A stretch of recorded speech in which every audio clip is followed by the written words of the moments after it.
Brifysgol wedi dweud hyd yn hyn bod y penderfyniad heb cael ei wneud bod Pant y Celyn yn cau, ond eto maen nhw wedi cloi'r myfyrwyr sy'n meddiannu mewn un ardal fel bod nhw'n methu mynd o gwmpas yr adeilad.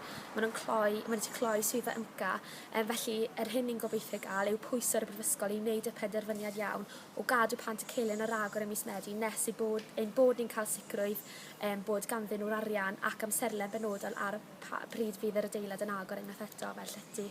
A wy'n fel llywydd ymca, mae lles y myfyrwyr a iechyd a diogelwch yn bryder mawr i fi. Wy'n cefnogi'r myfyrwyr. Ond eto, yr hyn ni eisiau o'r Brifysgol yw sicrwydd eu bod nhw'n fodlon gwario ar yr adeilad a bod y myfyrwyr yn bwriadu aros nes ein bod ni'n cael y sicrwydd hynny.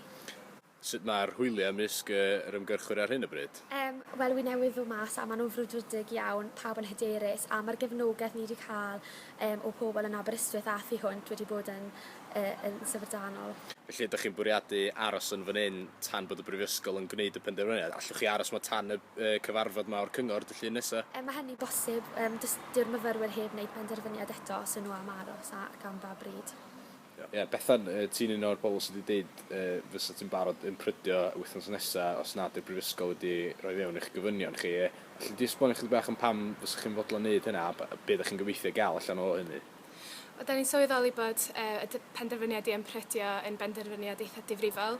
Da ni wedi penderfynu cyhoeddi bod ni'n mynd i wneud hyn os nad ni'n cael ymateb gan y Brifysgol i gadw'r neuadd ar agor ym mis Medi.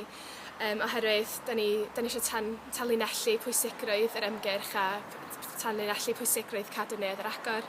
A da ni ddim yn meddwl bod y Brifysgol yn cymryd ni o ddifrif ar hyn o bryd. Maen nhw'n cadw dweud bod nhw'n trafod gyda ni, ond does na ddim gweithred a does na ddim addewid o gwbl ar gyfer ail agor y neuadd.